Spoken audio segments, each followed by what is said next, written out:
The Eagles get back to work today with the first set of OTAs, voluntary OTAs. What do we expect? Who will be there? What's important this week for the Philadelphia Eagles to figure out?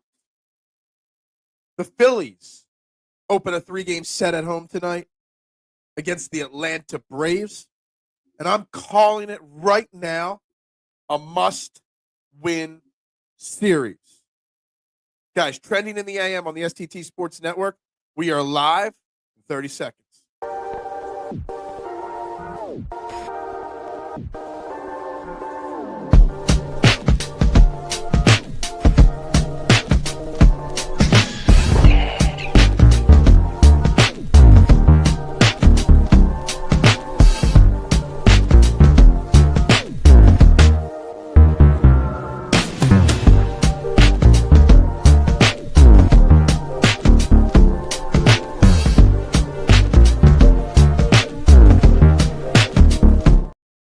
And a very good morning, everybody, and welcome to the Trending in the AM right here on the STT Sports Network. We are live. YouTube and Twitter, please hit that like button, hit that share button, of course, hit that subscribe button. I'd greatly, greatly appreciate it. Somehow dropped down to 527 today from last night. I don't know how that happens, but whatever. Please like, share, subscribe. I'd greatly appreciate it. Literally, the only free thing you'll do today is hit those buttons and share this out, guys. I greatly appreciate it from each and every one of you. And we've got a jam-packed show today as the Eagles kick off their first day of OTA workouts. And it's an important offseason. It's an important set of workouts this week and next. It's the first time we're going to see this new team or this new version of the Super Bowl champion team, out there with their new offensive coordinator, with some of their new pieces. And I'm just asking, what are we looking for from this team? What can we learn? What knowledge can we gain over the next 2 weeks? So we'll get started with that today. And, of course, Phillies open a 3-game series against the Braves today down there in South Philly. Actually, linking to the Eagles, Howie Roseman is throwing out the first pitch today. Not sure if Howie Roseman's ever thrown out a first pitch before, and if he has, what's that arm of Howie Roseman look like? He's not the most athletic looking person out there, so curious about that. But I'm calling this Braves series a must-win series. I know the Braves are, 8.5 games back, and it's not because of the division that I think the Philly series is must-win. You just went 9-1 against 3 very bad baseball teams. The Phillies fan base is this close to getting hooked back in this year. And if you go out there and beat a better team, not a great team, but a better team starting tonight with Spencer Strider on the mound for the Braves, that might start turning some of the tides the Eagles' way. I'm not sure if that makes sense, but I'm going to put it there. Must win for the Eagles. Phillies. Must win series. So let's get into the comments. Good morning, Duck. How you doing today? Hope you're well. Big fan. Good morning, Little G. Hope you are well as well. Adam, good morning. Mr. Steven Fuentes. Happy birthday, Mr. Steven Fuentes. I guess I approve your PTO. You can have the day off if you want. Happy birthday, though, to you, my man. Ciao, boy. Yeah. Cowboy sang. I don't know what that is. We need to beat the Braves because they have been a thorn in our sides for years. Them in the match. Yeah.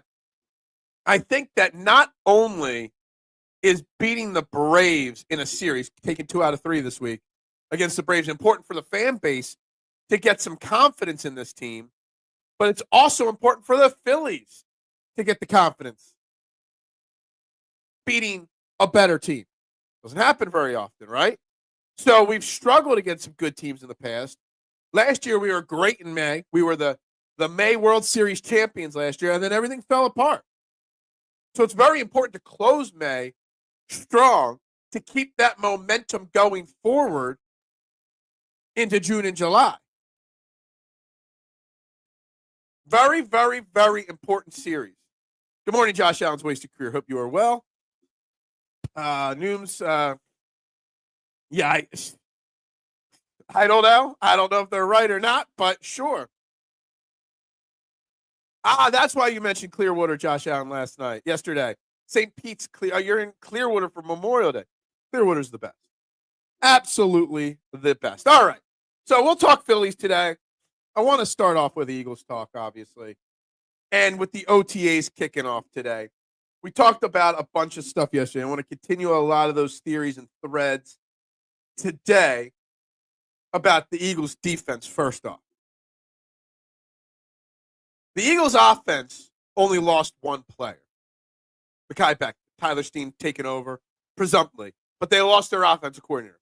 The defense lost Chauncey Gardner-Johnson, Josh Sweat, Milton Williams, and Darius Slay.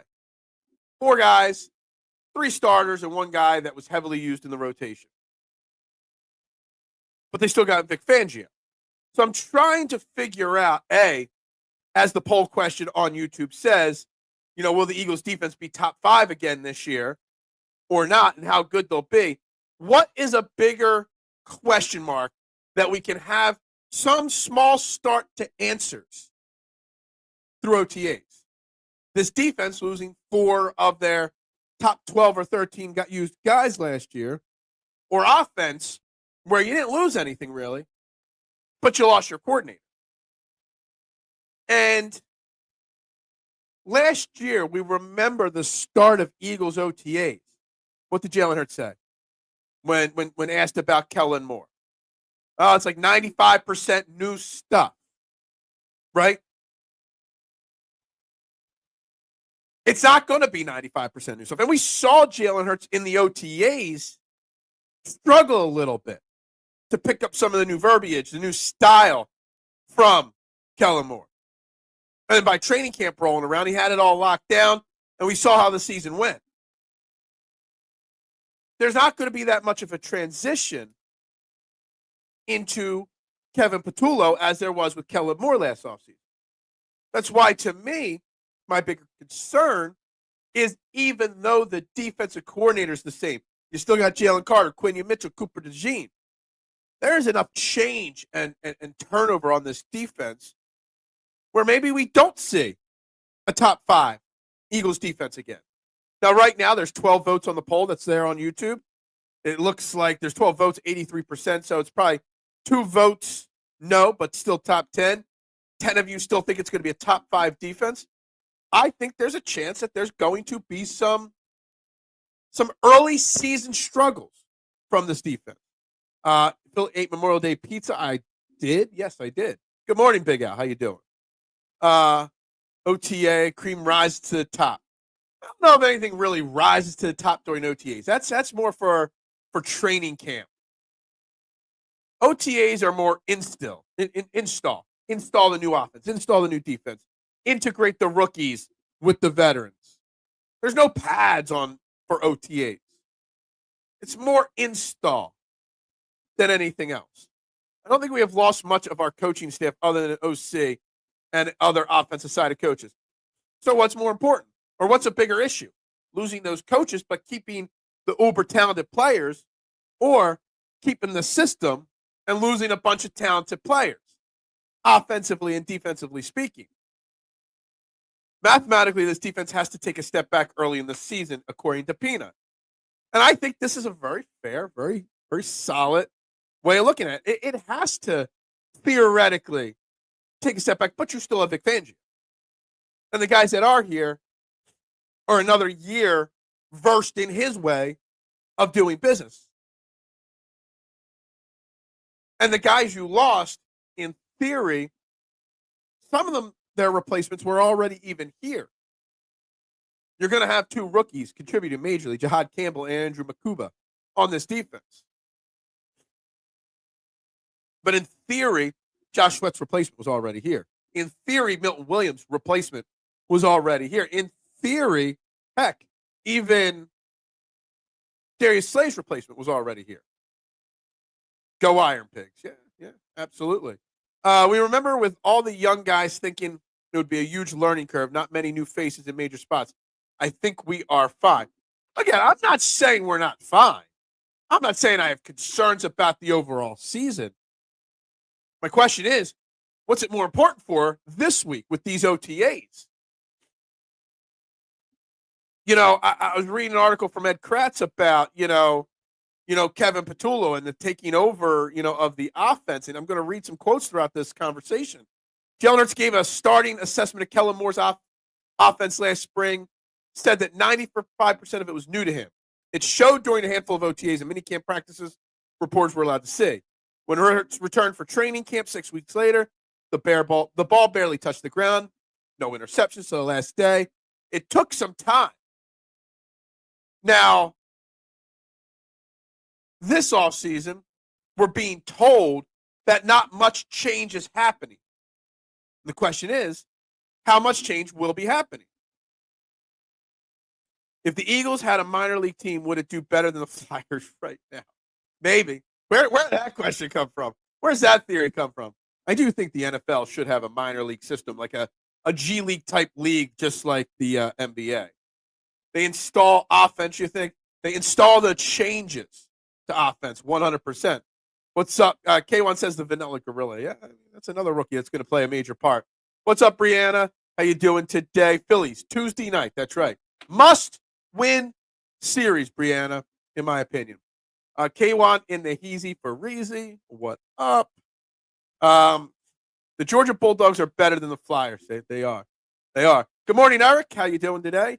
I feel like the defense will still be top 5. The front 7, secondary and coaching is what powers the defense. My only concern is the attention to detail and leadership of Slay and Chauncey Gardner-Johnson guard. I think it's a great comment from Eric.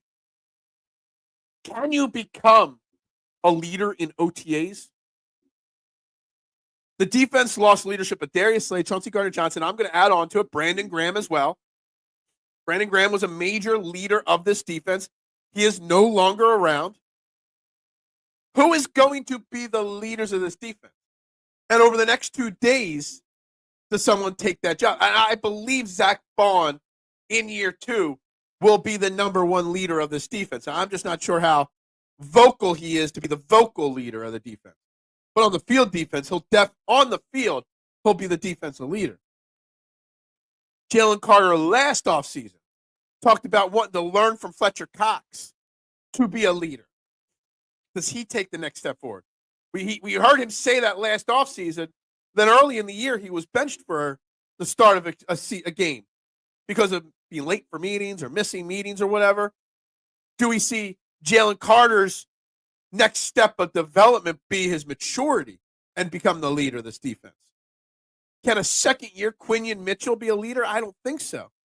Reed Blankenship's on the 1-year deal.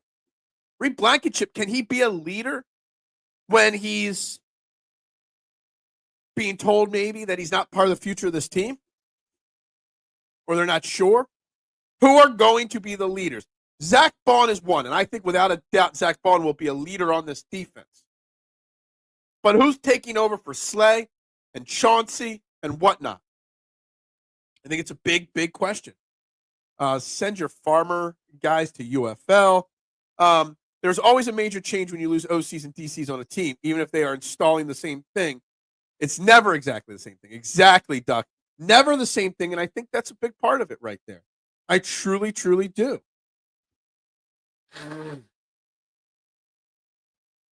Never, ever the same thing. We lost Cox and Kelsey last year. Yes, we did. We did. But we still had Brandon Graham and Darius Slay, veterans, guys that had been around for a while. So, and on offense, you still had Jalen Hurts and A.J. Brown, and you bring in Saquon Barkley. So it was easier to lose Fletcher Cox and Jason Kelsey in the leadership department last offseason because you had plenty of veterans. Think about it this way. I forget what the exact number is. The Eagles are one of the youngest teams in the NFL. They don't have many veterans on this team. They don't have many old guys, period, on this team. I'm looking right now. Saquon Barkley, A.J. Dillon, Dallas Goedert's probably, Dallas Goedert and Lane Johnson. They're your only old guys on offense. Defensively speaking, Zach Bond and Adoree Jackson are your only old guys, it's a young team.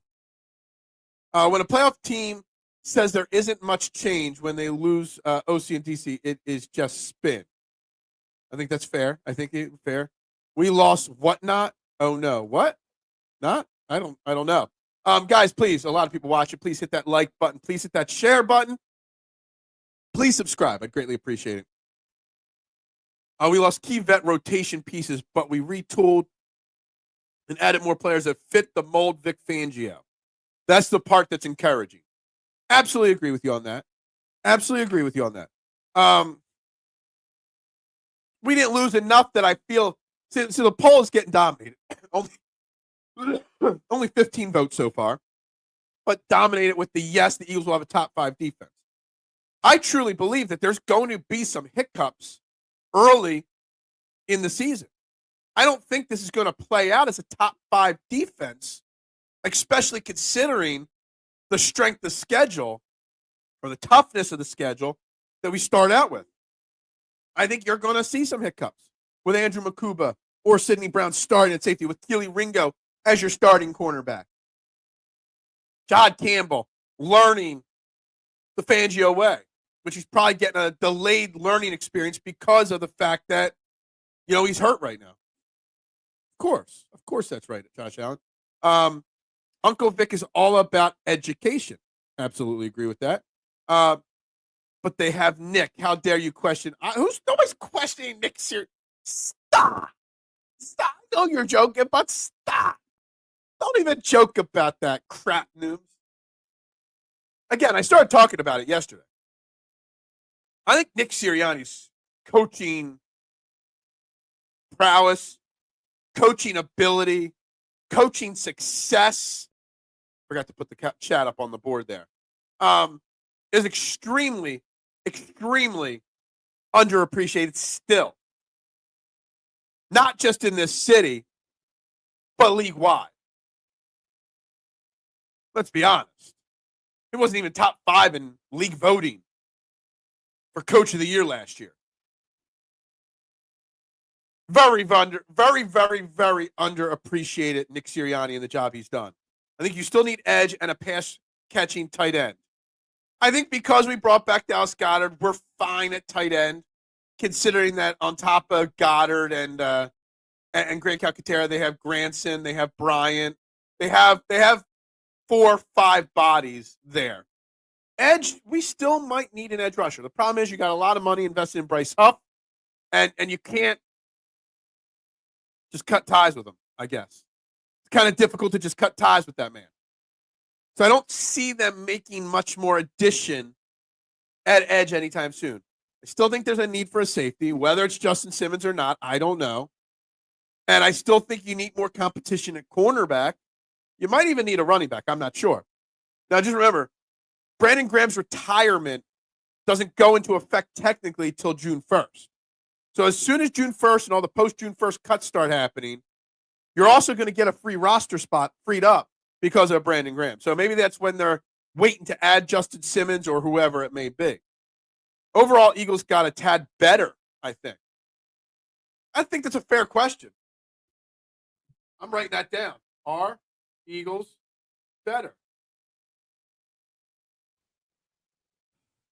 Because that's a great poll question. It's a great poll question right there. It's not a leadership issue. It's about the guys that give direction to implement the vision. Phil, when was the last time you had dominoes? I don't know. That's a weird question. I see natural leaders in Carter, Nolan, Dean, Bond, and Blankenship. Coop and Q leadership is in their play. Well, Dean might not play all year, Nakobe Dean, so you ain't getting any leadership from him. And Reed Blankenship, the fact that he is still not have an extension of any kind, does it not concern anybody? And I don't know about Nolan Smith as a leader or not. I haven't seen leadership quality or leadership things from him yet. Jalen Carter for sure, Zach Bond for sure, to me are probably the 2 main guys on this defense. I'm still looking for one more. I think if Nakobe Dean hadn't gotten hurt, and if Nakobe Dean was healthy, Nakobe Dean would definitely fit a leadership role. But until he plays, I don't know if he could do that. He's too focused on trying to win. Josh Allen's wasted career. What's that? Yeah, exactly. Exactly. I just bought myself a short. Yeah. I love it. Sometimes I don't know how to create shorts without using the StreamYard AI generate. Like they generate them for you, and sometimes they put the commenter's picture on the screen with me. And there was one yesterday that had your face on it, right below mine. I thought it was really funny. Didn't play it. It wasn't a good short. I like to play dominoes. I honestly don't know how to. Like I kind of know how to play dominoes, but I don't know how to play and win dominoes. Something I never really got into. Does DTR get cut or another quarterback? I have no idea what the Eagles do with quarterback with the third and fourth string situation. Dorian Thompson-Robinson's not a good quarterback. Kyle McCord, the rookie they drafted from Syracuse, is light years away from even being a number 3. DTR's probably it unless they bring another guy in. He's the gatekeeper and not the core 12. The core 12 has gone away, Kwan. It's the Phil Illuminati. Don't forget that. Peanut says, the NFL will adjust to his fairly new defense. Having the turnaround on defense forces Fangio to tweak his defense. They just need time to gel. And I think Carter takes that step to be the leader. Yeah, I really do expect Jalen Carter to be that guy, that leader on this defense. I really do. I hope Jalen Carter takes that step forward as a leader. Let's hope the little bit of immaturity that was left in his personality last year is gone. I think Jalen Carter takes a step forward into being a defensive player of the year conversation. He should have been already, but he wasn't. GTA V1 is coming out. I got you. GTA 6. Before we get Justin Simmons. Yeah, I've said it before. I'm not a overly hyped Justin Simmons guy. Would it make us better? Sure. Do I care if we sign him or not? No, I don't. Salute to everybody. Does Huff take a step forward or is he cooked? The answer to that, Big Al, is one of life's great mysteries. You better hope he takes a step forward. I don't have his contract up again, but let me pull it back up. I had a different contract up. The numbers on Bryce Huff's contract, 3-year, $51 million contract. You better hope. If they were to cut him sometime this offseason, it's a near $30 million dead cap hit. And they only have like $20 million in cap space. So to cut Bryce Huff, you're going to have to cut somebody else too. And if they cut him after this season, in next offseason, it's still a $21 million dead cap hit. God damn. With the Jalen Carter contract looming, with the Nolan Smith contract looming, you better hope Bryce Huff figures it out. I don't think he's cooked. I think two things with Bryce Huff. I think Bryce Huff was not a fit to Vic Fangio, a.k.a. also he was like not a Vic Fangio guy and whatnot. And I think it took, you look at his career with the Jets. He played 4 years with the Jets. He had one good season his last year there. And in that one season, he barely played over 40% of the snaps. And I said that on this show. I don't know if we signed him before or after I joined EOP. I said that he might have been a one-hit wonder. I don't know. But we better hope he's not. We better hope he takes a step forward. Area that did get weaker might be D-line. Mid Milton to Patriots and Graham in Old Phil. Yeah, exactly. Well, the guys are there. Grand Theft Auto, when that out? Who knows? Hasn't that been coming out for like 27 years now? Nolan Smith is an emotional leader. One of the guys Carter looks up to. So Jalen Carter looks up to Nolan Smith. That's news to me. I remember a play where Carter pointed something out and Smith did it. Carter said, thank you for trusting me, and Smith poured into him. Interesting. Got that core young group there, man. Growing together. So we're going to wait another year, probably, for GTA. What's up, Judd? How you doing? I believe in Phil Hendry. They save the Eagles save $2.5 million against the cap if they cut Huff post June 1st next year. But then the rest of that cap hit is in the following year, Anthony. So you got to understand that saving this money does not make the money go away. All right, so I'm looking at it after this season, so next offseason. Post June 1st release, the 2026 cap number would be $6 million and $15 more million in 2027. This is per spot track, where it would be $21 million if they cut him pre-June 1st of next offseason. So all that the savings does is push the cap hit down the line a little bit further. So it doesn't save you cap. It just saves when the cap hit comes. Yes, please hit the like button. Please hit the like button. Please hit the share button. Please subscribe. Would greatly appreciate all of it. Let's see. We started at 527 subscribers. We're still at 527 subscribers. We got 14 likes, but 17 people watching right now on the YouTube page. So there should be 17 likes, more shares, more subscribers. How I lost a subscriber while I was sleeping, I don't know. Is there any way to move on from Huff without biting the salary cap bullet? Yeah, you let him play out his contract, which is this year and next year. You hope he turns a corner. You hope he becomes some kind of a viable pass rusher. That's it. It's the only way. Literally the only way for the Bryce Huff deal not to be terrible is if he figures something out. And let's be honest. In 2023 with the Jets, he had 11 and a half sacks on 40% snaps. If you tell me he's going to play 35% of snaps this year and get me 7 sacks, you know what? Good for Bryce Huff. That means he turned the corner. He's not a one-hit wonder.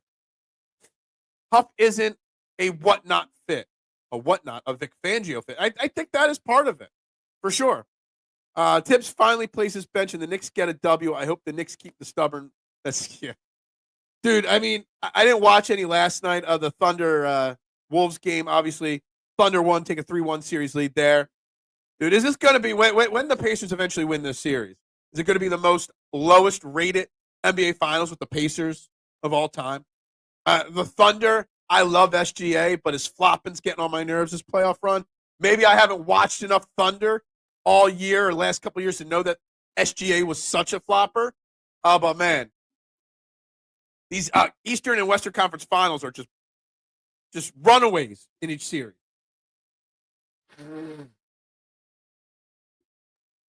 It's a damn shame. 2.5 is noting to them. Worst that could happen is he still sucked. Yeah. I think Hurt will be a leader in the future, or Hunt will be a leader in the future. He's an absolute sponge right now. Yeah, I mean, I got Jalen Hunt as a guy that could, in theory, take a step back this year, especially if Bryce Huff takes a step forward this year. I could see Jalen Hunt taking a step back. He really just kind of splashed on the scene late last year. Still got some work to do to get better against the run. Remember, when we drafted Jalen Hunt, all last offseason, we had no expectations for him. We were talking 2-3 years down the line that Jalen Hunt was a project. Phil, GTA came out, 5 came out in 2017. God, dude, it's been so long since I played video games, Josh Allen. I don't know. Probably the last GTA I played was like 1 or 2. Like, I'm just not a gamer. Just not my thing. Did you hear the NFL commissioners looking to at the yes, we briefly touched on this yesterday. And yes, if you don't think that the owners are talking about changing the salary cap rules that's directly linked to Howie Roseman and the Eagles, then you're crazy. Because it absolutely has something to do with it. They're talking about changing the salary cap. The problem with that, Duck, is that no changes to the salary cap can happen until the next CBA. So by the time that next change happens in 2031, we'll already have 3 more Super Bowls, right? Maybe 3 more appearances and 2 Super Bowl victories. Like, seriously. But it's absolutely direct. I couldn't get the push through. They decided not to extend my contract, Roger Goodell.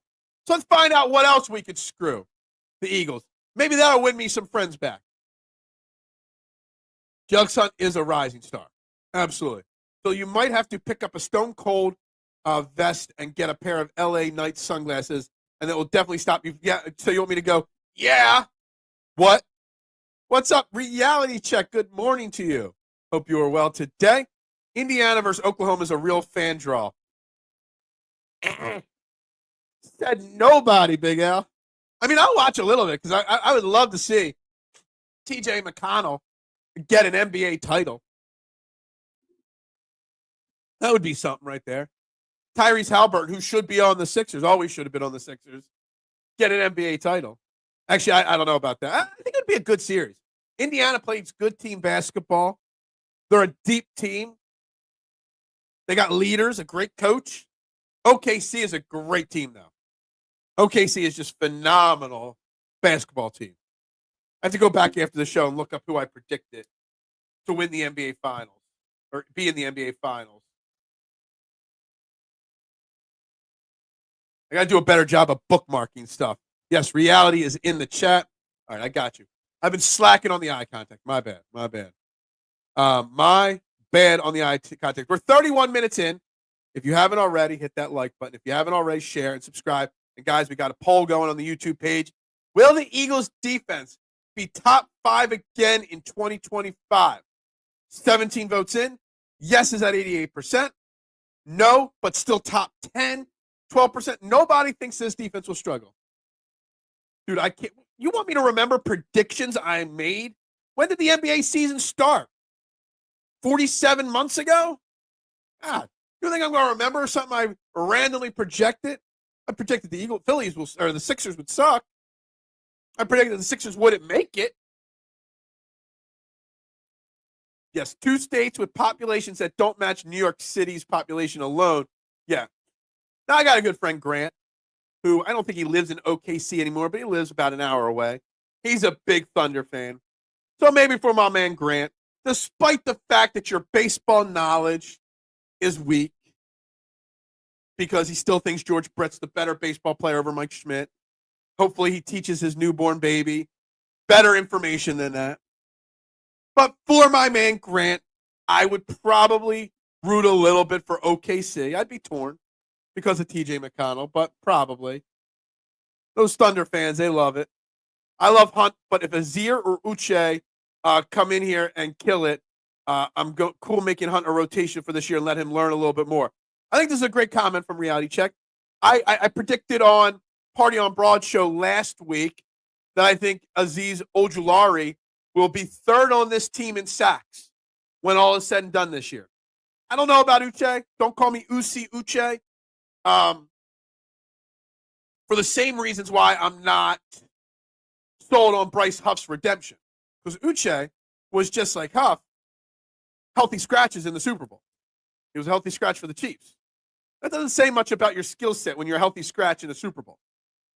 But I believe Ojulari, if he can stay healthy, and I think in a smaller usage rotation like he's going to get here with all the great talent on the defensive line, Ojulari will only need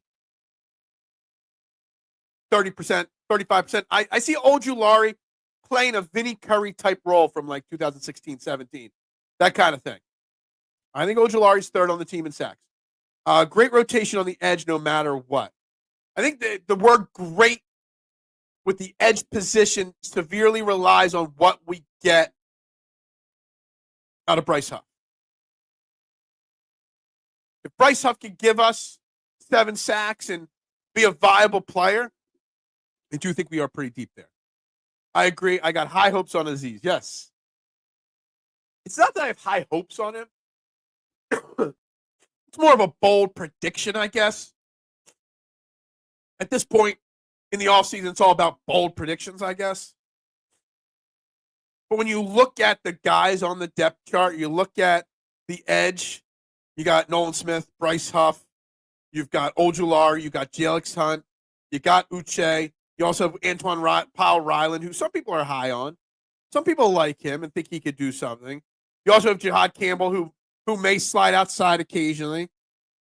You also got Patrick Johnson, who plays 1 or 2 snaps a game. Jalen Carter can line up on the outside. Ty Robinson can line up on the outside. So that's a very deep rotation. So Ojulari is only going to play, what, 15 snaps a game, 10 snaps a game? But I think he's going to be very effective. I mean, it's a bold prediction. I know. I mean, don't hold me to it. It's just a bold, fun prediction in the offseason. The offseason, offseason's all about bold predictions. Nolan Smith, Jalen Carter will be some form of 1-2, and I think Ojulari will be 3. Oh, that's way too bold for me, 12 sacks for Aziz. I think his career high is 7.5. Yeah, the Vanilla Gorilla, he can slide and play outside as well. He can get pass rush. I just love saying. I mean, it is a cool. I mean, it's a really cool nickname. Kind of hate rookies having nicknames. Like, don't they got to earn those nicknames? But I guess on the flip side of the equation, he got it in college. It's something. It's a great name.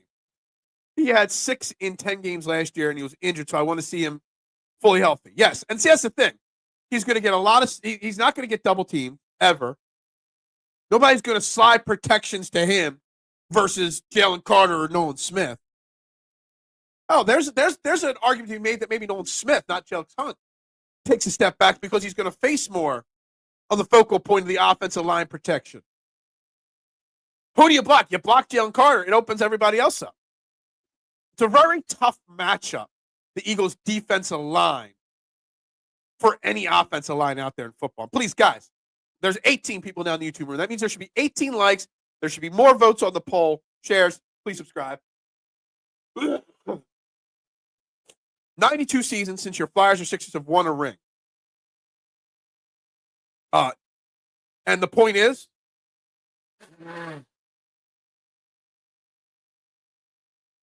I will say that Paul George, there was a video floating around of what Paul George said from the Eagles Super Bowl parade about how it really hit him hard when fans told him we could have gotten the same production out of Tobias Harris. I don't know. A lot of people are reacting that Paul George handled that really well. I kind of handled it as that's an insult to Tobias Harris. If I was Tobias Harris, I'd be even more pissed off at Sixers fans for that. In college, they called me a big. Yeah, I don't want to know what I was called. I had a lot of nicknames. A lot of nicknames growing up and in college. At least you haven't lost any subs since you went live. I mean, good, I guess. I mean, last week we went through this. We kept bouncing between 519 and 520 nonstop. Then we got a big bump up to 528. And now we're in that point, 528, 527, 528. Oh, I get what your point is. What the F? For sure, Noobs. It still sucks. The Flyers and the Sixers, look, they're just.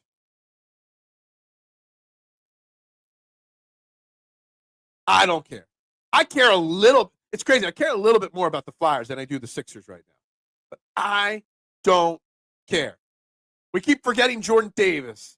If think anytime he improves, it elevates Carter's impact.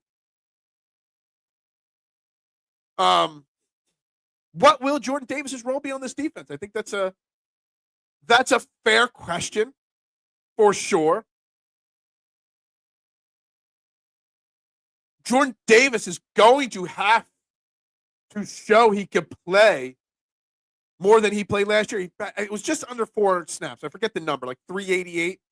He's got to get up to 500 snaps. We're talking less than 10 snaps more a game. We're talking like 8 more snaps a game. He's got to be able to be left out there more frequently. They have to find a way to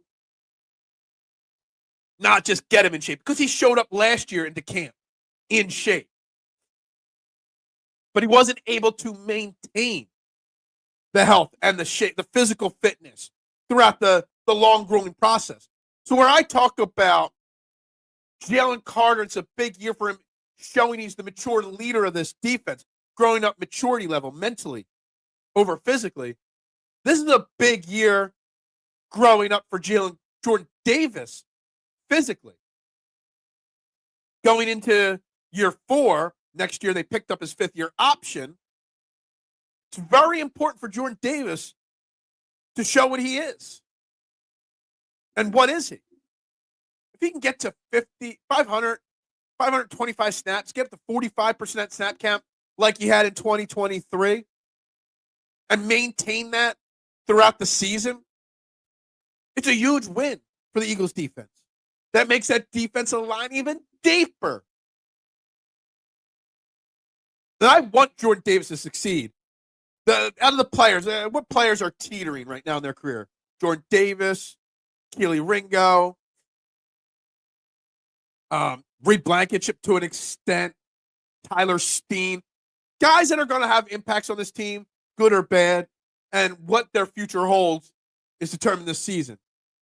Jordan Davis, to me, is the one I have the least idea of what the end result's going to be. I have an idea about Ringo, an idea about Steen, an idea about Reed Blankenship. I have no idea what's going to happen with Jordan Davis.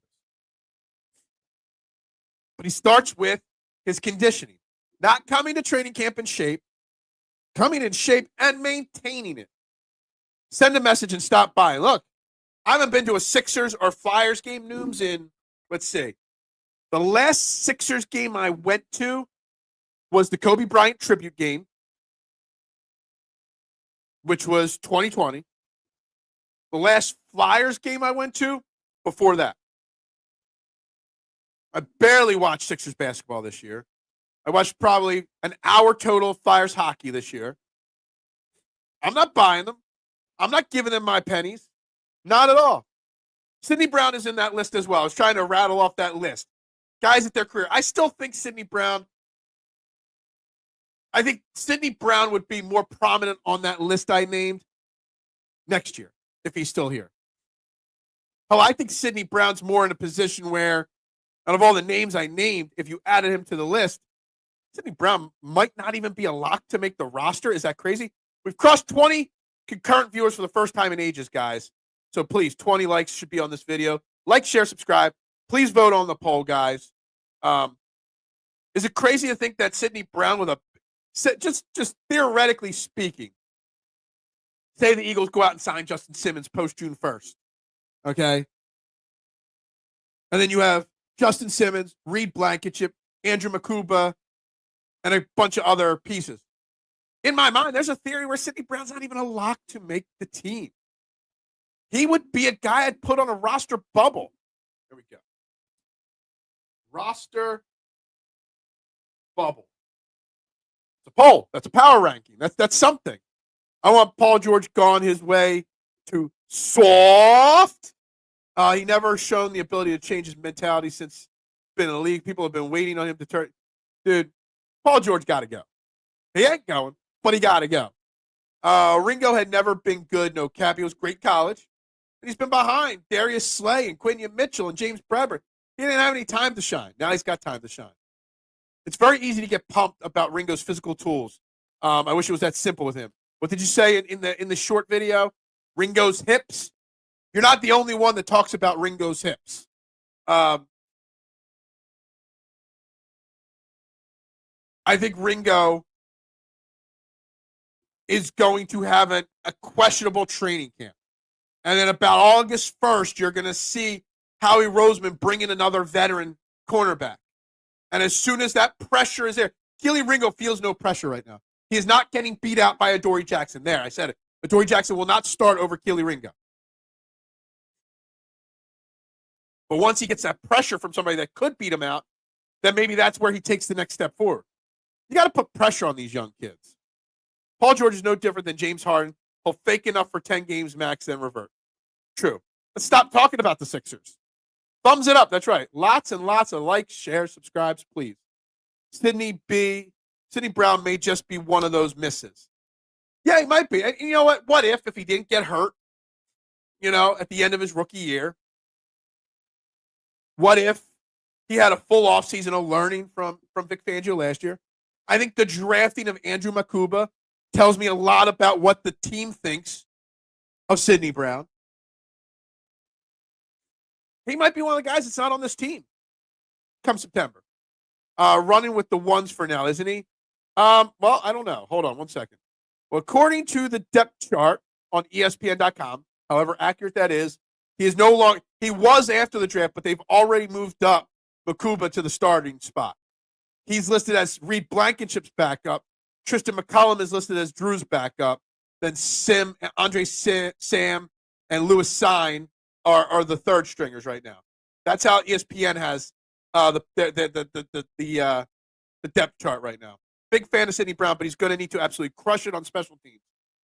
Yeah, absolutely agree. And Sidney Brown has been a good gunner on special teams, especially on punt coverage. Sidney Brown's only real skill set right now is on special teams.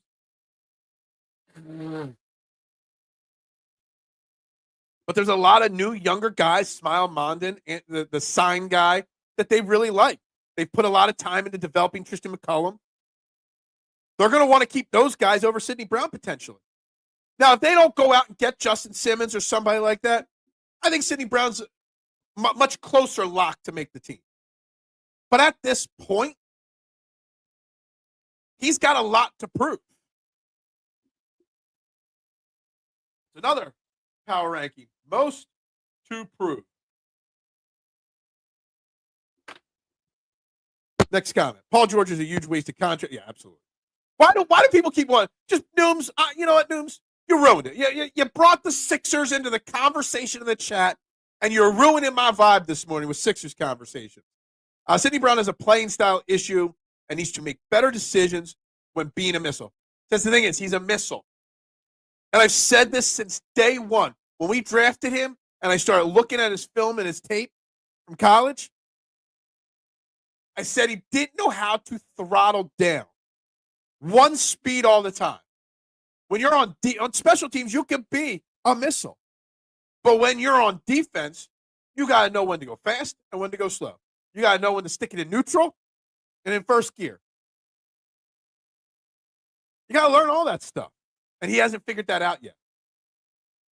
Ringo is a special teams beast. He ain't going anywhere this season.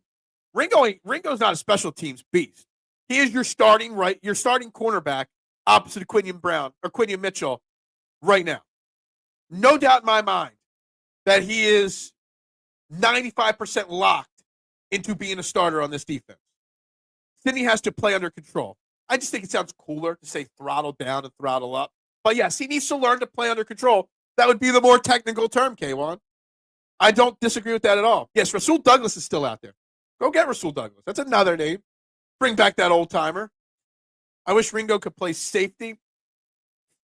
It was either him or Eli Ricks when we drafted him. Somebody was talking on this show that he'd be better suited as a safety.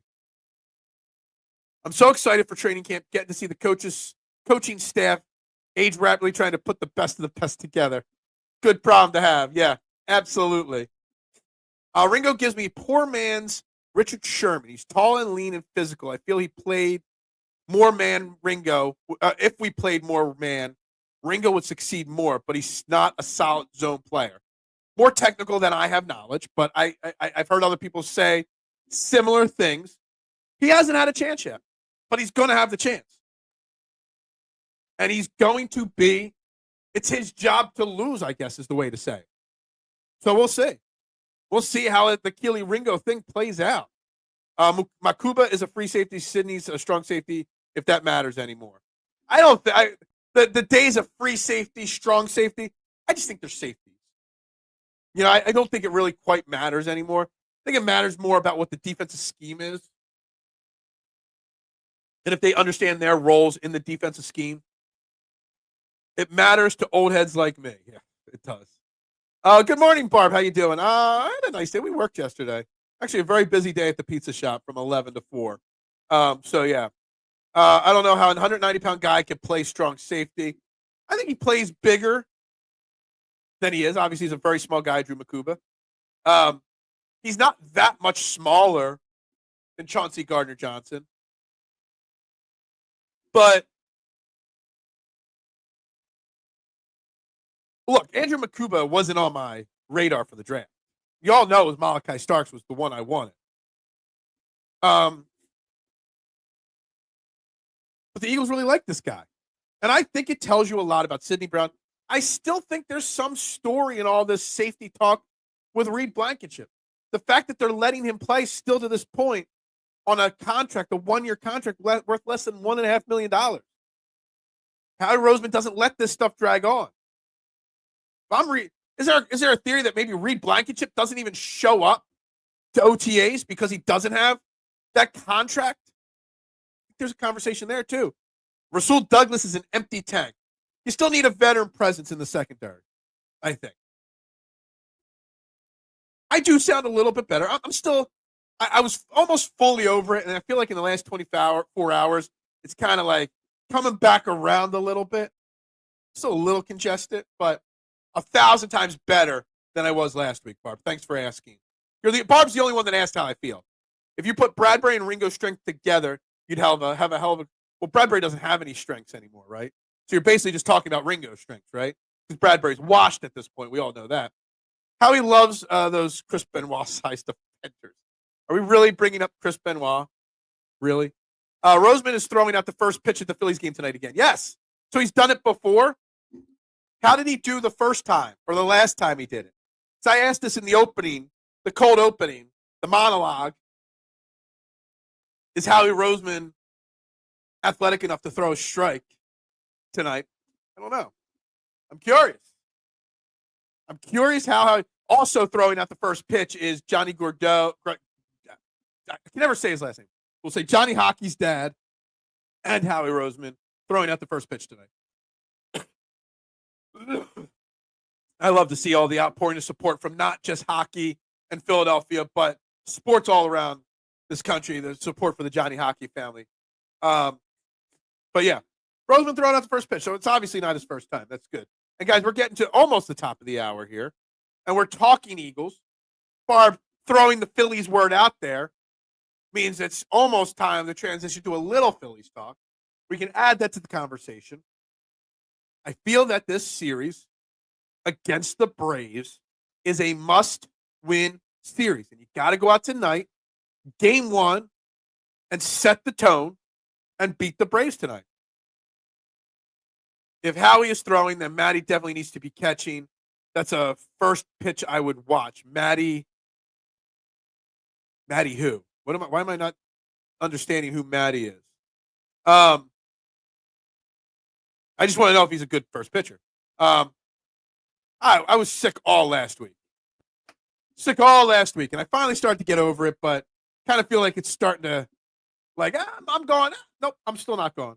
Just when you thought I was out, you pull me back in. Am I going chalk and betting Scotty at the Memorial? I did not bet Scotty. I got my bets locked in. Stay tuned tonight. Fairway to Heaven, 6 p.m. right here on the STT Sports Network. We will be talking about the Memorial, Muirfield Village Golf Club. We will. So let's go. Make sure we subscribe. 22 likes in less than an hour. Not too bad. We're getting there. We did lose a subscriber, Mitchie Poo, last night. How, I don't know. But we did. You missed a lot of polls that I mentioned, Mitchie Poo. The Phillies have lots of Eagles people throwing out first pitches, I've noticed. I guess they have no MLB or former Phillies to do it. I still can't get over, Barb, was it last week or 2 weeks ago? The Phillies had Dolph Lundgren throwing out first pitch because of Rocky? Like, I don't get it. Dolph Lundgren throwing out the first pitch was really weird. I guess when you have 81 games to have first pitches thrown out, you got to mix it up a little bit. The Eagles are Super Bowl champions. They are the defending, undisputed champs. So, of course, you're going to get on. The Sixers did a lot of Eagles ringing the bell, which I'd be happy if the Sixers never rang a bell again. The Eagles are the talk of the town, plain and simple. I will say this about the Eagles. Throwing out first pitches, et cetera, et cetera. One thing I hate in sports more than anything is EAGLES chants at other sporting events. Okay? And I know the teams hate that too. So if so many people hate the Eagles chant happening, why have so many Eagles throwing their first pitches? Because that just puts the Eagles right in the forefront of their minds, right? Just saying. Guys, please like, share, subscribe. We got a poll rolling right now. There's only 19 votes. There's 20 people watching on YouTube right now. Please vote on the poll if you haven't done that yet. Will the Eagles defense be top 5 again in 2025? 19 votes. 89% says yes. 11% says no, but still top 10. No Eagles fan has voted no, they will struggle the defense, just so you know. So keep voting on the poll. Keep liking, keep subscribing, keep sharing out, guys. I greatly, greatly appreciate it. Literally, clicking all these buttons, the poll, the like, the subscribe. The only free thing you'll do in life is hit those like buttons for me. That's it. Jonathan Harvey, what's up, my man? Hope a Phillies fan don't throw out a beer can here. That would actually, hold on a second. Backtrack. I think you came up with a great idea here, Jonathan. You got Johnny Hockey's dad throwing out the first pitch. Howie Roseman shouldn't throw a baseball tonight. Howie Roseman should throw a beer can to the catcher. I mean, it could be an open beer can, an empty beer can, it could be an unopened beer can, whatever. Having Howie Roseman throw out a beer can instead of a baseball, that would be something. I've been sick since Friday after we planted flowers for my mom and took her out for her birthday. Yeah, dude. So one of my employees came in the previous weekend, not this past weekend, the weekend before. Swore it was allergies. Turned out she had the flu, and she gave it to my wife and me. So yeah, I don't know that ceremonial first pitches had to be for every game. It's kind of boring. Yeah, and a lot of times, Barb, they don't even have just one person. It's not even that big of an honor because normally there's 2 or 3 people throwing out first pitch every game. You got like a celebrity or a former athlete. Then you got a local hero or a student. There's so much going on with it. The Phillies should be mad at the Sixers for ringing the bell. Yeah, that's good. Happy birthday, Mrs. Eric. Absolutely. Phil, I finally got my wish, and I get to go to Lambeau November 10th, sitting in the 50th row in the end zone. A major dream come true. I'm pumped. Where's my dream stadium to visit? Are we talking just football reality check or all? Because I've always wanted to go to Wrigley Field to see a Phillies Cubs day game and sit out in the bleachers. That's my number one. Old Yankee Stadium was on that list as well, but obviously Old Yankee Stadium is not there anymore. If I had to go to a football stadium and pick any one, let me spit fire here for a second, okay? Lambeau would be in the top 10 or top 5. Soldier Field would be in the top 5.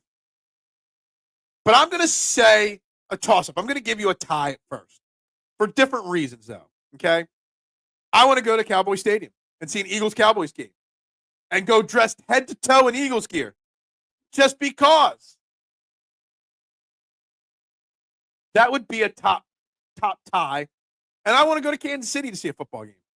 Not because of the stadium. Well, the stadium is loud as can be. I want to go to Kansas City because rumor has it the Chiefs are the greatest tailgaters in the history of football. So I just want to go to Kansas City game so I can experience their tailgate. I'd also like to go to Seattle and see the 12th. So there you go. Dallas, KC, Seattle, Chicago, Green Bay. They would be my top 5 stadiums in that order that I'd want to see. I'll probably forget about that in a minute. We've said that a lot of times today, Mitchie Poo. A lot of times. I'm even clicking on the clip and save and those 3 dots, whatever they are. That there you go. Click on every button. The only free thing you'll do today. I love the Eagles chants at other sporting events on the road. You can feel the opposition. On the road, that's fine. In our city, I hate them. I hate when I'm at a Phillies game and it's the 3rd inning of a 2-1 game. Zach Wheeler's on the mound and you're E-A-G. No. They did Eagles chants at Barry Manilow concerts. You got to see Barry Manilow. That's pretty cool. I think that would be a very entertaining show. I don't own his entire catalog, but Barry Manilow is a very underrated singer, very underrated lounge singer.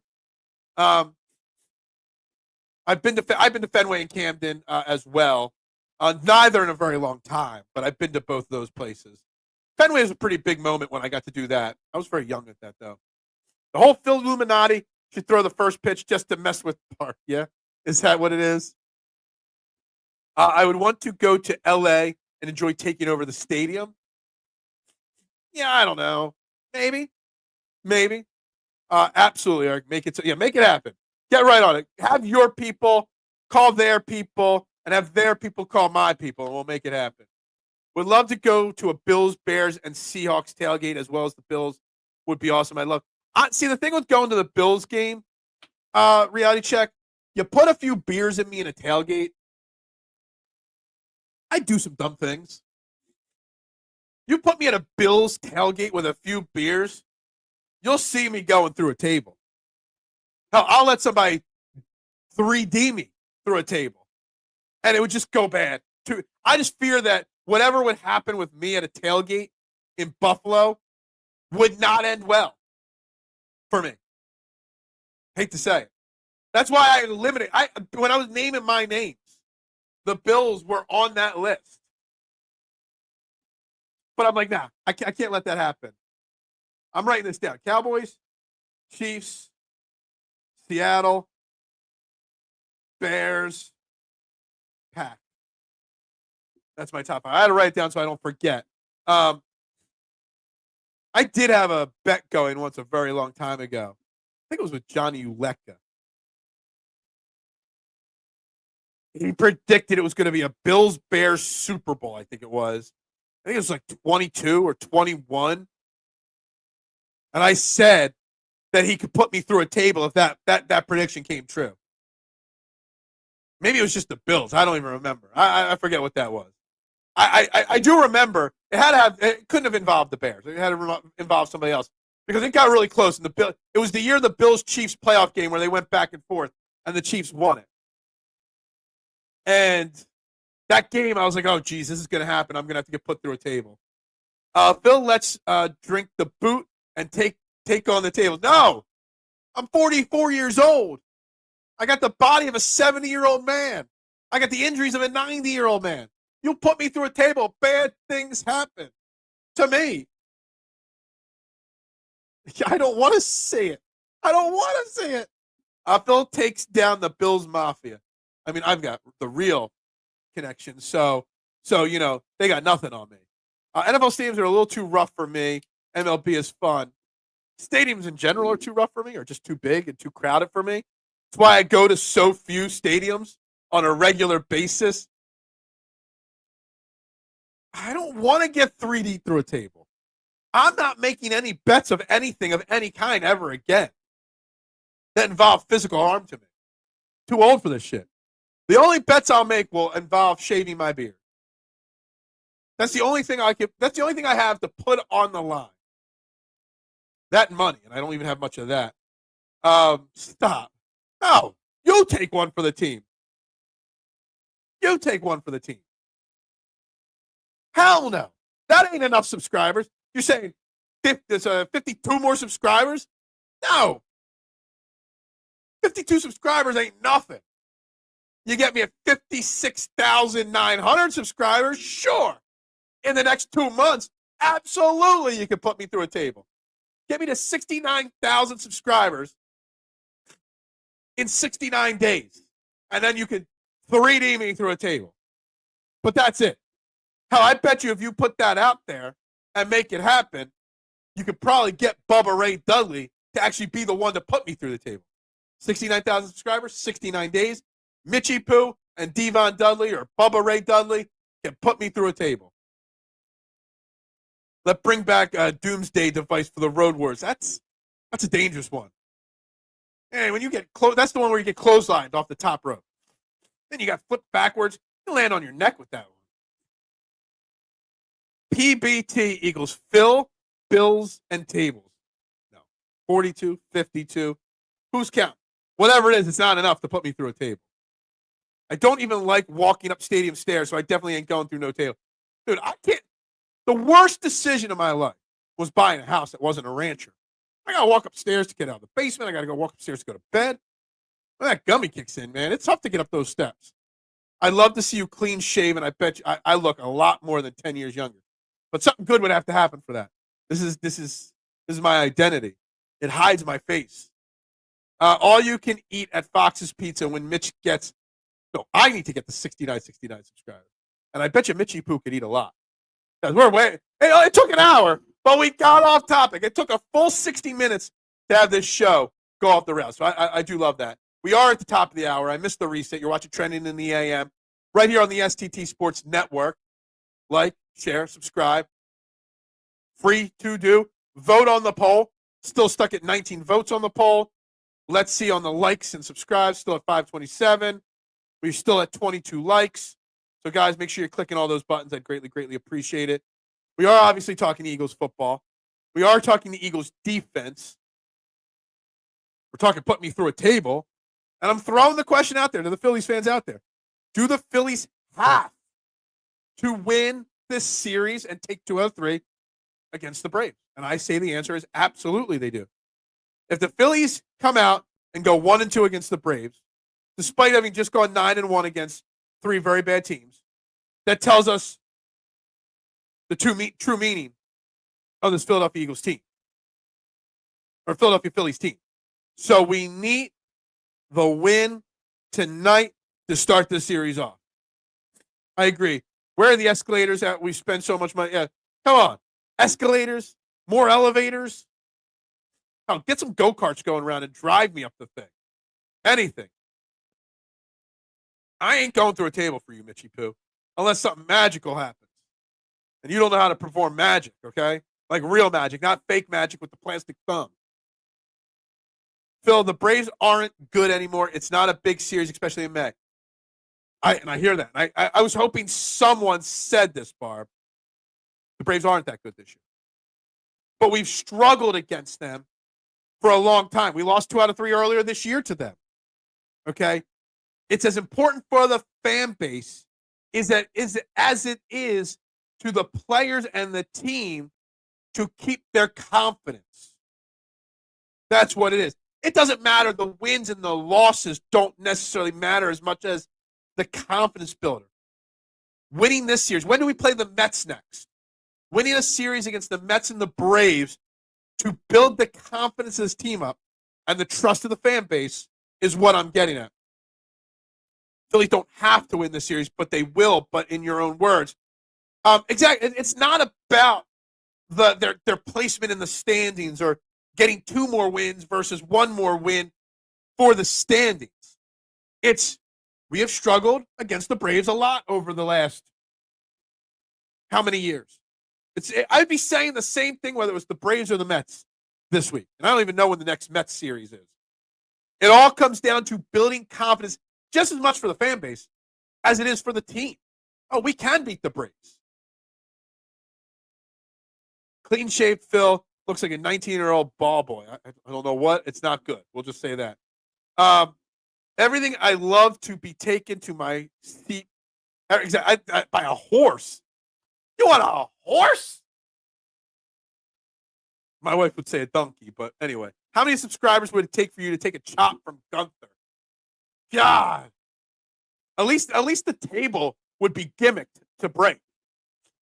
A chop from Gunther. God. I don't know. I don't know if there's a million subscribers, maybe.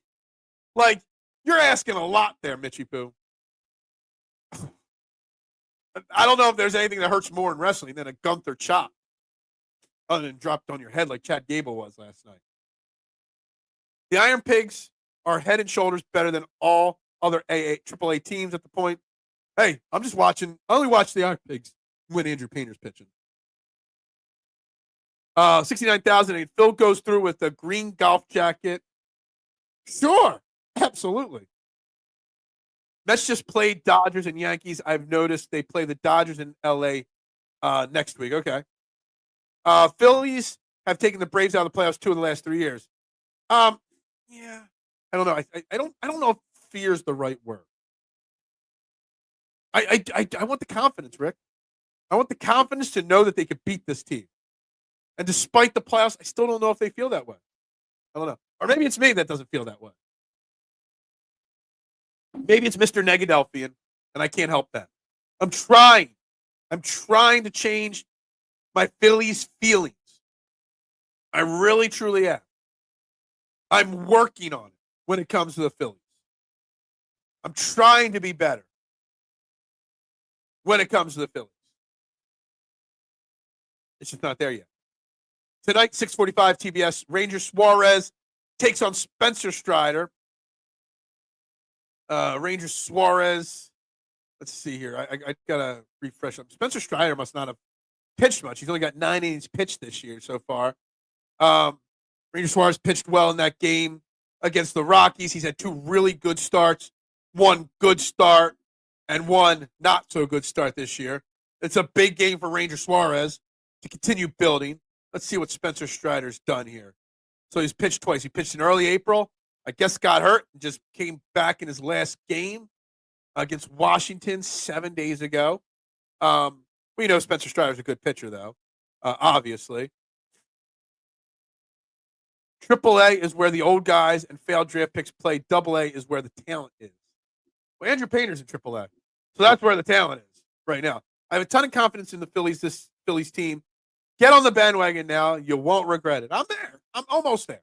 Not there. I'm almost there, Rick. I'm so close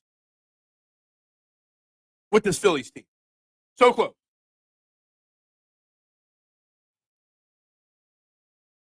The next week or two, we'll be telling. Remember, we were the May World Series champions last year, too. And then we leveled out big time after that. Ending May on a high note is another reason why. Pretty much the entire team was all here and collapsed last year. Not collapsed per se, but bottomed out, leveled out, and then fell apart in the playoffs. They need to be able to keep that. They're on pace to win 104, 105 games. They can't finish the season with 90 wins. That'd be a big drop-off. So ending May and starting June the same way you end May is very important. Yeah, it'll be on NBC Sports Philly as well, which is fine. Sorry, it'll be blacked out. I mean, as long as you have NBC Sports Philly, then that's all that matters. I mean, I do. I would never pick a television provider that didn't involve NBC Sports Philly. You could, I don't know if it's started yet, but for those that don't have NBC Sports Philly, you could, I think they either, it's going to happen or it's already happened, that they're going to add a subscription. You could buy NBC Sports Philly for a monthly cost and watch it on your app or your smart TV. This Phillies team right now, where the Eagles were at when 3-2 this past season. And I would say 2-2 before the bye, and the bye is kind of when they came out of it and went up. The end of May, beginning of June is like the bye week for the Eagles, and how they come out the other side of it and continue on. The thing is, it doesn't matter. Whether they win 90 games or 105 games, it's what they win in October. Mets celebrated their April-May World Series this year. They did. And we're still better record-wise than them. Iron Pigs have legit MLB players ready for the show in a month. And trade chips, maybe. I just don't get confident early with the Phillies.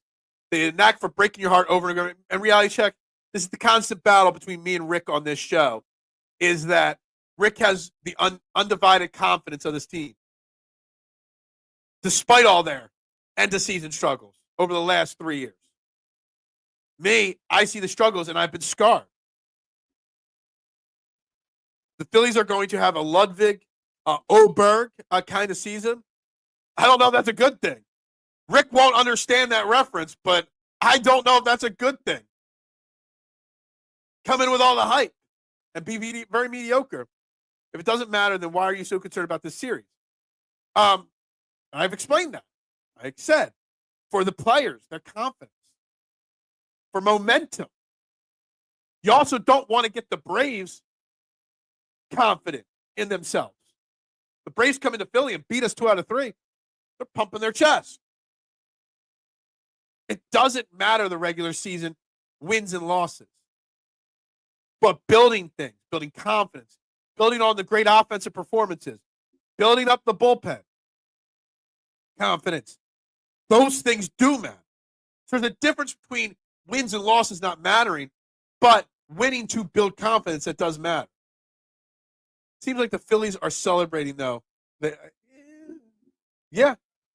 It's not even the last 3 years. It's been the last 20 years. Come on, yeah. True. They've always done this every year. 8 to 10 years, they win. But, yeah, they always break our heart. People breaking Topper's balls for talking about the training staff, but they've been healthy for the postseason runs. Who I haven't seen this. Noobs. I haven't seen anybody. I didn't even see Topper's comments about the training staff. So this is news to me. The Phillies are normally really relevantly healthy, relatively healthy. When was the last time we had a really banged up team? I haven't seen this, but yeah, I don't agree with it. The struggles build the scars. The scars make the warrior. The warrior wins the ultimate battle. Just ask the Eagles. Look at you. It's so poetic, Rick. At least I didn't invoke Christian Bazunut. Actually, did I bet? No. I did not bet Bazunut this week. I did last week. But I do like Christian Bazunut this week. I could pick the MLB playoff teams right now. It's not hard. You know, honestly, Barb, you're probably not wrong there. Let's see here. Standings. National League. Phillies. Mets. Cubs. Dodgers. Padres. Giants. And either the Braves or Diamondbacks. So you're 17th right now. It's not that hard. Phillies ain't celebrating shit. This is all business team. The Mets are the team that celebrated the April-May World Series this year. I don't know. I hope so. I hope you're right, Rick. I truly do.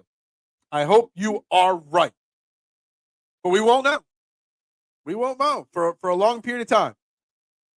That's the way it is. Mets, Braves, and Dodgers are a shell of themselves. Phillies are healthy. Not as important that they remain healthy all year, obviously. I mean, injury-wise, we got Aaron Nola's phantom injury. I think I saw somebody tweet something that he said that the ankle's not healing, a.k.a. his arm's not ready to pitch again, or his mind's not ready to pitch again. I still do not believe that Aaron Nola's got an ankle injury.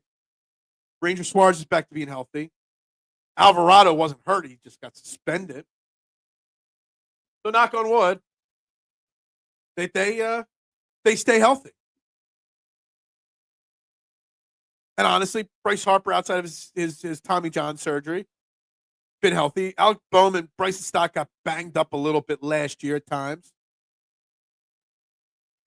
This is an interesting time. Ohtani starts pitching on July 18th. Man, do you let him pitch again if you're the Dodgers? You kind of have to, right?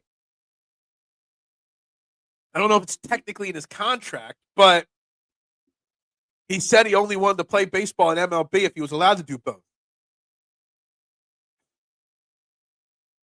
Enjoy this journey because you're all witnessing a championship season in the making. Dude, I wish I shared your positivity. I do. We battle on it, but I love your positivity, Rick. I truly do. My scars haven't healed yet. I thought the beer man was more of an Eagles guy. I guess he's an expert at baseball, too. The Phillies sure have had their fair share of injuries over the past 4 years. Run, just look at the books. Phillies have as many wins versus plus 500 teams as the Dodgers. Yeah, absolutely. This comment from Ohtani just made me think of something else. Because Ohtani was the $750 million man. Then Juan Soto got a $750 million contract this offseason. Did anybody see Juan Soto and how he acted this past weekend in a baseball game? There was a lot of Phillies fans who wanted the Phillies to break the bank and sign Juan Soto. There was a lot of Phillies fans that said we only kept Kevin Long because of his connection to Juan Soto. $750 million, a lot of money. And he got dropped into the lineup because he's been struggling mightily. And what does he go out and do, Juan Soto? He refuses to swing it like 10 straight pitches or 15 straight pitches because he was pouting because his manager dropped him in the lineup. You're making it $750 million just on your current contract, not counting endorsements or other contracts. And you're going to pout because you're struggling. The Phillies dodged a major bullet by not signing Juan Soto. Rick, I hope you're right. And if you are, I'll be celebrating. I've already told Rick 1,000 times. I will bow down to him and tell him he was right over and over again. The beer man is an expert in all four things. You're an expert on 5 things because you got to throw beer in there as well. Fingers crossed the Phillies can stay relatively healthy for the rest of the season. Absolutely agree. Absolutely agree. I told you weeks ago what would happen with Soto, and I mean, dude, can you imagine what the owner of the Mets is thinking? Like, I gotta give this guy $750 million, almost $1 billion, and he's gonna sit there and pout and refuse to swing his bat because we didn't bench him. We dropped him in the order. Now, if I was the Mets manager, I would have made a statement and benched him the next day for that attitude. We all know Rob Thompson would have, in that situation, wouldn't have benched him. I don't know if the Mets manager did or not. But they're better, Rick, and maybe you pay more attention than I do. I hope New York is major outrage. Their fan base and their radio and everything else, I hope they're giving him hell in that city because he deserves hell in that city. If that's the way he acts, it's pathetic. Phillies have been healthier than the teams mentioned, though. Plus, Nola's the worst starter in MLB. He's not injured. He's removed, to be honest. It's honest. It's honestly. I don't know if he was removed. I think he'll get a chance to come back, Aaron Nola. It's what will he be like when he comes back is the question. I still think this Phillies team needs Aaron Nola come September. I think this team still needs Aaron Nola throughout the season. Still think this team needs Aaron Nola come playoff time. I mean, I don't know how you start him right now, but you probably do. Reality check. A lot of people felt the same about the Eagles going into last season. Not me. As y'all do about the Phillies, and it turned out well for the Eagles. Apples and oranges. Almost $1 billion. God, yeah, exactly. This comment from, guys,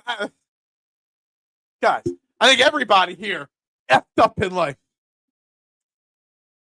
You got Juan Soto out there getting paid almost $1 billion to pout as a professional athlete, and we're all sitting here talking about him. We screwed up. He did it right, right? MLB players are susceptible to the yips than any other sport. Yes, absolutely true. Every player goes on slumps. Look at Bryce Harper every year. He's not been. Yeah, look, Bryce Harper's breaking out of his slump right now. He's actually done really well since he shaved his head. I think he's got over a 400 batting average since he shaved his head. What's with shaving heads equating wins? Every Philadelphia athlete should shave their head. Joel Embiid should shave his head. Why not? I sell real estate, and that just made me feel so. Dude, it's insanity. The stint on the IL will be a blessing in disguise as he'll come back stronger arm and clearer head. I think it's the clearer head one, the stronger arm two. He had lost a little bit on his velocity, Aaron Nola. So maybe he had a little dead arm as well. I knew you were talking about Aaron Nola. I think there might have been a little dead arm there. So get the arm healthy, get that velocity back, and get right. $1 billion is an unfathomable number to most of us. I think all of us combined, it's unfathomable. It's insanity. Baseball got a big problem with contracts. They do. How out of hand they're getting. I said it before, just like the NBA, the next time there's a CBA renegotiation coming baseball, there's going to be a work stoppage, and there's going to be major changes to baseball in the coming years. There's got to be. Tampa Bay, Pittsburgh, Colorado, Oakland, or wherever they play, Sacramento Athletics, will help you get out of a slump. That will. Absolutely will help, for sure. Absolutely. And that's another reason why the series is so important. Did they get out of their slump, or were they just beating up on really bad teams? It's not the wins and losses that matters this week. It's the validation if this team's in the right spot or not. It's got to be what it is. Oh, we finally got our 20th vote on the poll. How about that? So it's 90-10. Yes, the Eagles will have a top 5 defense in 2025. 10%, 2 votes. Said no, but top 10. 0 of the 20 people that voted think that this Eagles defense will struggle. Instead of doing polls that say whatever. Like this video, subscribe. We're going to have real polls throughout the shows regularly. I wish I could put the polls up on the screen without having to share screens. MLB will need to have a cap. Those numbers are unsustainable for a decline. I don't know if they can have a cap. It would be a really big problem if they had a cap to get to the cap because of so many contracts. Like, what are you going to do because of the Soto and Ohtani deals and stuff like that? I think it'd be hard to have a cap, but they've got to find a way to balance it out a little bit better. They do. It is. I'm just thinking what I could do with all that money now. I don't even need $750 million. Give me 1% of $750 million. What would that be? 10% would be $75 million. 1% would give me $7.5 million. Even that would be too much money. No parity in LMP. What's up, mister? We missed you all day today in your poetry, but the show is about to end here in 5 minutes. We had 22 likes on this video. Let's do a quick update and refresh here. 23 likes, 21 votes. So more people liked the video than voted on the video. I don't think this Phillies team is looking for validation. This is a confident team, laser focused. Well, okay, so maybe they are laser focused and confident. So maybe then it's for my confidence, okay? They will do what they do with pensions now. There is a cutoff, and anyone signed after this point or new contracts going forward are based on the cap. Maybe they will. Maybe that's how they do it. They'll have to figure something out. Eagles have almost $400 million in, I don't know what they call it, fake money years, most in NFL by a lot. Some teams pay in real money in years. So, yeah, they're going to try to change that in football. Absolutely, they're going to try to change that in football. But that won't be till 2031. I don't know when baseball's next CBA is up, but we did figure out a couple last week that NFL CBA is up in 2031. So it's going to be a while till the salary cap rules change. So Allie Roseman can continue to build dominant teams going forward. All right, so what are we going to do tomorrow? We're going to recap tonight's Phillies-Braves game. Do the Phillies win? I'll predict the Phillies win tonight. I'm going to say the Phillies win tonight 6-3. I'm going to say Ranger Suarez goes 6 innings, gives up 3 runs, and the bullpen does their job. I'm going to say Nick Castellanos home run tonight. Finally, Kyle comes in at the last second and says what I've been saying the whole show, that nobody agrees. Kyle, nobody agrees with me. People telling me the series is meaningless. At least you agree. I'm glad. And hope you had a great Memorial Day weekend. I know it means more to you than most people. Phillies need to bring that pitcher up from AAA. He will be brought up soon. Big series. Yeah, I already put that up there. Phillies take 2 out of 3 in the series and won't even be close. I will try. I will try to get that. Well, no. First pitch will be while I'm hosting Fairway to Heaven tonight at 6 o'clock. 6 to 7, I do my golf show. So maybe I'll put it on the TV in the background here. Didn't say it. Didn't mean. I agree. Still more to it than just the wins. Do you think the NFL should add in a lottery? No. I don't even want to read the rest of your comment. No, the NFL should not add a lottery. No.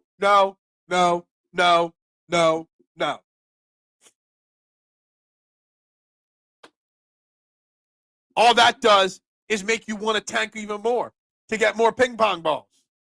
No. No NFL lottery. No chance. Get rid of all lotteries and institute relegation. I've heard a lot of people say that. I don't know how I feel about that. But I get it. I get the theory. Stop. I hate the lottery too, Kyle. I too. Phil, you have been telling us this season doesn't matter with a World Series win.